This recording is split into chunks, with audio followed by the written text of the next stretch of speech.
Est-ce que tu dois toujours aller à la salle de sport? Il y a quelques personnes que j'entends dire qu'ils y vont tous les jours, mais qu'ils arrêtent au bout de 2 semaines parce qu'ils en peuvent plus, mentalement et physiquement. Alors mec, il y a un truc qu'il faut se dire, c'est que c'est très très bien d'y aller quasiment tous les jours de la semaine, mais il faut prioriser la récupération en fait. Parce que si tu t'entraînes vraiment fort à chaque fois, et que tu pousses au maximum, déjà mentalement tu seras crevé, mais physiquement tu n'auras pas le temps de récupérer aussi. Donc il y a certaines périodes, certains jours où il ne faut pas y aller. Et c'est ces jours-là que je vais t'énumérer maintenant. Tu sais, moi c'est Souel, 21 ans, école d'ingénieur, un an et demi à la salle de sport, 74 kilos aujourd'hui. J'ai débuté à 60 kilos. Je sais à peu près de quoi je parle. Je suis pas le plus gros, j'assume, mais j'ai fait un bon bout de chemin. C'est ce que je viens de te partager avec toi aujourd'hui. Premièrement déjà, quand tu as eu une très mauvaise nuit de sommeil, tu peux aller à la salle de sport le lendemain. Tu peux. Mais si tu vas à la salle de sport et que le jour d'après, tu as une très mauvaise nuit de sommeil, ton corps va pas te récupérer. Donc je te déconseille d'y aller le jour suivant, ça c'est sûr.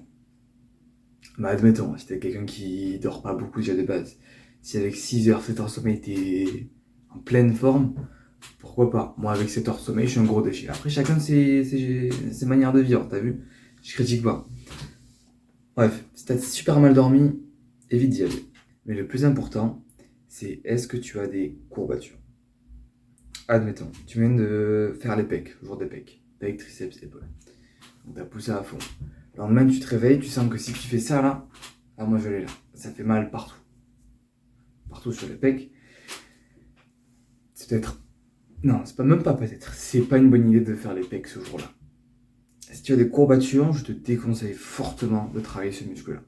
C'est-à-dire qu'il est en phase de récupération. Ce qui veut dire que si tu vas l'entraîner, ton muscle sera moins fort et tu auras plus de chances d'avoir des blessures. Donc c'est pas rentable. C'est pas rentable. Si admettons, tu viens de faire le jour des pecs, le lendemain c'est le jour du dos, tu fais encore mal au pec, on s'en fout frère. Moi j'ai fait les pecs hier, là j'ai mal au pec. Aujourd'hui je vais faire le dos. Ça marche. Ce soir je vais bien dormir, j'ai des protéines, j'aurai plus les courbatures au pec, je pourrais refaire les pecs. Ou les jambes, pour si vraiment je me sens pas bien quoi.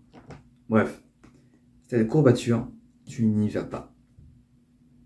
Si t'as des courbatures, ça veut dire que ton corps n'a pas récupéré. Pour diverses raisons.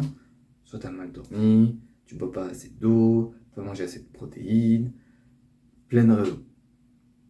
Mais vraiment, ce que tu peux faire, c'est aller à la salle tous les jours. Une fois que tu y es, tu fais ta série d'échauffes, et tu sens que ta série d'échauffes, elle est galère de fou et que tu as mal au pec déjà, arrête-toi là. Arrête-toi, tu te dis bon, j'y suis allé, même si je me sentais mal, bravo moi. J'ai fait ma série d'échauffement, mes muscles me font super mal. Je rentre chez moi, je fais une sieste. Voilà, aucune culpabilité à avoir. Hein. Franchement, mec, t'y allais. T'as vu que c'était galère. Fais pas le con, force pas plus quoi. Parce que sinon tu vas te faire mal, tu vas peut-être te déchirer un muscle, tu pourras plus y aller pendant minimum un mois quoi. Et là, c'est relou. Donc sacrifie même pas. Change la routine, priorise la récupération, dors un peu plus, fais une sieste, fais-toi un bon repas. Tu récupères, t'es en forme, le lendemain tu retournes, pétante. Mais les jours où t'as des courbatures, jours où t'es super fatigué mentalement, tu vas pas avoir la force de pousser au maximum. Et donc ce sera pas rentable d'aller à la salle de sport. Ce sera plus rentable de se reposer, de récupérer, de manger. Mais il faut pas s'en vouloir. C'est pas parce que non, mais si je vais pas aujourd'hui, je serai pas à mes 4 séances, mec. Je suis d'accord. T'auras 3 séances, 2 séances par semaine si tu te sens vraiment mal. Mais les semaines où tu te sens vraiment mal, mec, il faut que tu récupères. J'ai déjà dit dans une vidéo précédente, une séance par semaine, ça suffit pour maintenir la masse musculaire. Donc t'en veux pas si tu vas qu'une fois. Tu vas juste maintenir, tu vas pas progresser. C'est pas grave. Il vaut mieux maintenir que détruire. C'est la conclusion de cette vidéo. Si t'as des courbatures, n'y va pas, repose-toi. C'est pas grave, tu reconstruis ton muscle. Et si t'as des courbatures, dis-toi que ton muscle se reconstruit, donc il va devenir plus gros. Donc c'est bien.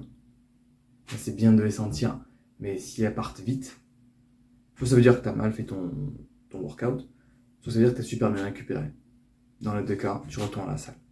Mais si t'as mal, tu n'y vas pas. C'est tout, sa ligne n'est pas dépassée. C'est la seule. Se dire, j'ai un peu mal aux articulations. Ouais, bah devine quoi, mec. Tu t'échauffes, t'auras plus mal après, gros. Non. C'est comme les gars qui me disent, ouais, j'ai mal au genou quand je fais du basket et tout, j'en fais trop. Du coup, je mets mon genou au repos. Mec, c'est pas un muscle, le ligament, frère. L'articulation, c'est pas un muscle. C'est pas en laissant reposer qui va aller mieux, hein. C'est en l'échauffant qui va aller mieux. Bref, ça, c'est un autre sujet. Va pas à la salle quand t'as des courbatures. Et quand t'es pas reposé. Allez, ciao.